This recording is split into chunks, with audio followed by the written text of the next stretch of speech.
بسم الله الرحمن الرحيم. السلام علیکم ورحمۃ اللہ وبرکاتہ.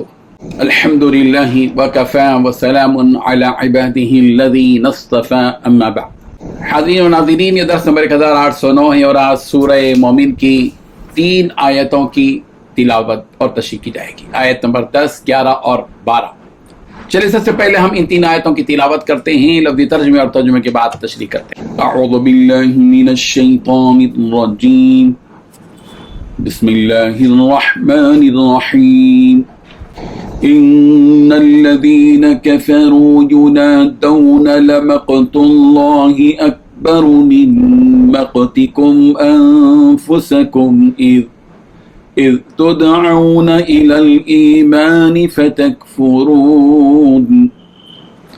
قالوا ربنا امتنا اثنتين وأحييتنا اثنتين فاعترفنا بذنوبنا فهل إلى خروج من سبيل. ذلكم بأنه إذا دعي الله وحده كفرتم وَإِن يُشْرَكْ بِهِ تُؤْمِنُوا فَالْحُكْمُ لِلَّهِ الْعَلِيِّ الْكَبِيرِ. صدق اللہ العظیم. لفظی ترجمہ یوں ہے، ان الذین، بے شک وہ لوگ جنہوں نے کفروا، کفر کیا، ینادون، وہ پکارے جائیں گے، لمقت اللہ، البتہ اللہ کی ناراضگی، اکبر، زیادہ بڑی ہے، من مقتکم، تمہاری ناراضگی سے، انفسکم، اپنے آپ پر، اذ، جب، تدعون، تم بلائے جاتے تھے، الی الایمان، ایمان کی طرف، فتکفرون، تو تم انکار کرتے تھے. قالوا، وہ کہیں گے، ربنا، اے ہمارے رب، امتنا، تو نے ہمیں موت دی، اثنتین، 2 مرتبہ، واحییتنا، تو نے ہمیں زندہ کیا، اثنتین، 2 مرتبہ، فاعترفنا، اب ہم نے اقرار کیا، بذنوبنا، اپنے گناہوں کا، فہل، تو کیا، الی خروج، نکلنے کی، من سبیل، کوئی راہ ہے. ذالکم، یہ، بأنہ، اس سبب سے ہے کہ بلا شبہ، اذا، جب، دعی اللہ، پکارا جاتا تھا اللہ، وحدہ، اکیلے کو، کفرتم، تم انکار کرتے تھے، وَإِن، اور اگر، یشرک، شریک ٹہرایا جاتا، بھی، اس کے ساتھ، تؤمنو، تو تم مان لیتے تھے. فالحکم للہ، اب حکم تو اللہ ہی کا ہے، العلی، جو نہایت بلند، الکبیر، بہت بڑا ہے.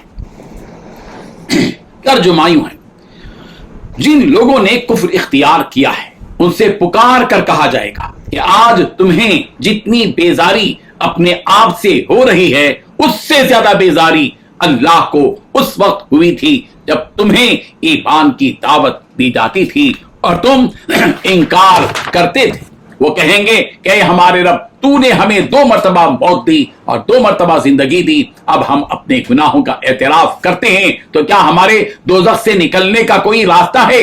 جواب دیا جائے گا کہ تمہاری یہ حالت اس لیے ہے کہ جب اللہ کو تنہا پکارا جاتا تھا تو تم انکار کرتے تھے، اور اگر اس کے ساتھ کسی اور کو شریک ٹہرایا جاتا تھا تو تم مان لیتے تھے. اب تو فیصلہ اللہ ہی کا ہے، جس کی شان بہت اونچی، جس کی ذات بہت بہت بڑی ہے. ان 3 آیتوں میں 9 باتیں بیان کی گئی ہیں. پہلی بات، جن لوگوں نے کفر اختیار کیا ہے ان سے پکار کر کہا جائے گا.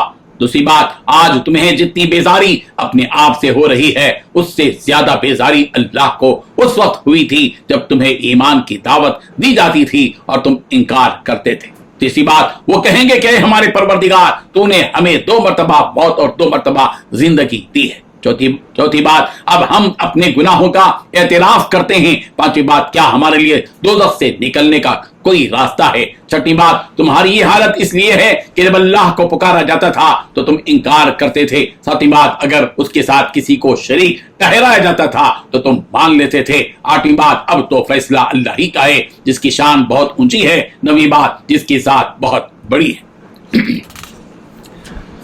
بزرگان محترم، کافروں کے ساتھ قیامت کے دن کیا معاملہ کیا جائے گا اور انہیں کیا سزا دی جائے گی، ان آیات میں اس بات کی وضاحت کی جا رہی ہے۔ چنانچہ اللہ تبارک و تعالیٰ نے فرمایا کہ ان کافروں کی حالت دنیا میں ایسی تھی کہ جب انہیں اللہ تعالیٰ کی عبادت کی جانب بلایا جاتا تو یہ لوگ بیزاری ظاہر کرتے تھے اور اسے اہمیت نہیں دیتے تھے، جو کہ اللہ کو سخت ناپسند تھا۔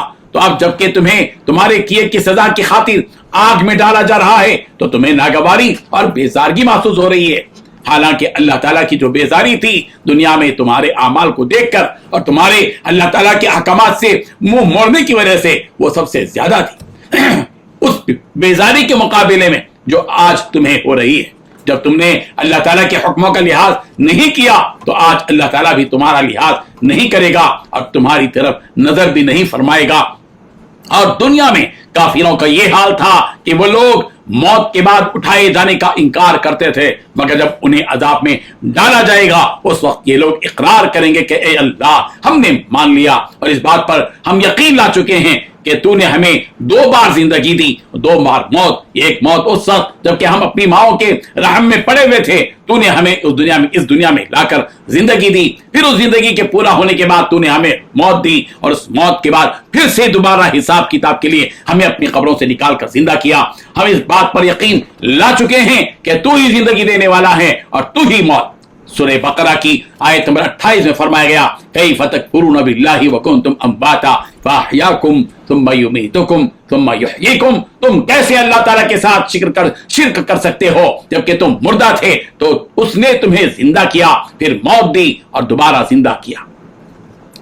وہ لوگ کہیں گے کہ اے اللہ ہم اپنے کیے ہوئے گناہوں کا تیرے سامنے اعتراف کرتے ہیں کہ یقیناً ہم نے دنیا میں جو کچھ بھی کیا وہ بالکل غلط تھا، تو کیا اب ہمارے اس اقرار کے بعد اس جہنم کے عذاب سے چھٹکارا پانے کا کوئی راستہ ہے؟ ہم اب آپ کی ہر بات ماننے کے لیے تیار ہیں، بس آپ ہمیں اس عذاب سے بچا لیجیے۔ سورہ سجدہ کی آیت نمبر 12 میں اللہ تبارک و تعالی فرمایا وَلَوْ تَرَى إِذِ الْمُجْرِمُونَ نَاكِسُو رُؤُوسِهِمْ عِنْدَ رَبِّهِمْ رَبَّنَا أَبْصَرْنَا وَسَمِعْنَا فَارْجِعْنَا نَعْمَلْ صَالِحًا إِنَّا مُوقِنُونَ۔ اگر آپ ان مجرموں کو اس وقت دیکھیں گے جب وہ لوگ اپنے رب کے سامنے سر جھکائے کھڑے ہوں گے اور یہ کہہ رہے ہوں گے کہ اے ہمارے پروردگار ہم نے سب کچھ جس کا آپ نے وعدہ کیا تھا دیکھ بھی لیا، سن بھی لیا، بس اب آپ ہمیں دوبارہ اس دنیا میں بھیج دیجئے تاکہ اب ہم وہاں جا کر نیک اعمال کریں گے، اس لیے کہ اب یہ سب کچھ دیکھنے کے بعد ہمیں یقین آ چکا ہے کہ برے اعمال کے کرنے کا نتیجہ کیا ہے اور نیک اعمال کرنے کا بہترین انجام کیا ہے۔ سورہ انعام کی آیت نمبر 27 میں کہا گیا یا لیتنا نرد ولا نکذب بآیات ربنا ونکون من المؤمنین، اے کاش کہ ہمیں دوبارہ اس دنیا میں بھیج دیا جاتا تو ہم پھر اللہ کی آیتوں کو جھٹلاتے اور مکمل طور پر ایمان لانے والے بن جاتے۔ یعنی اگر ہم جو ہے اس دنیا میں بھیج دیا جاتا، دوبارہ بھیج دیا جائے گا تو ہم اللہ کی آیتوں کو نہ جھٹلاتے اور مکمل طور پر ایمان لانے والے بن جاتے۔ سورہ مومنون کی آیت نمبر 108 میں بھی کہا گیا ربنا اخرجنا منها فإن عدنا فإنا ظالمون قال اخسئوا فيها ولا تكلمون، اے ہمارے پروردگار ہمیں اس عذاب سے نکال لے، اگر ہم پھر سے وہی اعمال کریں تب ہم یقیناً ظالموں میں سے ہو جائیں گے۔ اللہ تعالیٰ فرمائے گا کہ چپ چاپ اس جہنم میں پڑے رہو، مجھ سے بات تک مت کرو۔ اس وقت ان کی اس طرح کہنے کا کیا فائدہ؟ جب وقت تھا اس وقت تو یہ لوگ بڑے غرور میں تھے، تکبر میں پڑے ہوئے تھے، انہیں طرح طرح سے سمجھایا گیا مگر پھر بھی وہ ایمان نہیں لائے، لہذا اب ان کی یہی سزا ہے کہ وہ اسی جہنم میں پڑے رہے۔ جب یہ لوگ اللہ تعالیٰ سے التجا کریں گے تو انہیں جواب دیا جائے گا کہ نہیں، اب دوبارہ تمہیں دنیا میں لوٹایا نہیں جائے گا، جو اعمال کا وقت تھا وہ اسی دنیا میں تھا، وہ گزر چکا، یہاں جو تمہاری حالت ہے وہ تمہارے اپنے کیے ہوئے اعمال کی سزا ہے کہ جب تمہیں ایک اللہ کی عبادت کے لیے بلایا جاتا تھا تو تم اس وقت ایک اللہ کو معبود ماننے سے انکار کرتے تھے، اور جب شرک کی طرف بلایا جاتا تھا تو تم اس میں ڈوبے چلے جاتے تھے۔ اب آج یہاں فیصلہ اسی ایک اللہ کا ہے جس کی عبادت کرنے سے تم نے انکار کیا۔ اب تمہیں اس عالی مقام رب سے کوئی بچا نہیں سکتا جو اونچی شان والا اور بڑی شان والا ہے۔ اللہ تعالی ہم سب کو ان آیات سے سبق حاصل کرنے کی توفیق عطا فرمائے، آمین۔ وآخر دعوانا ان الحمد للہ رب العالمین۔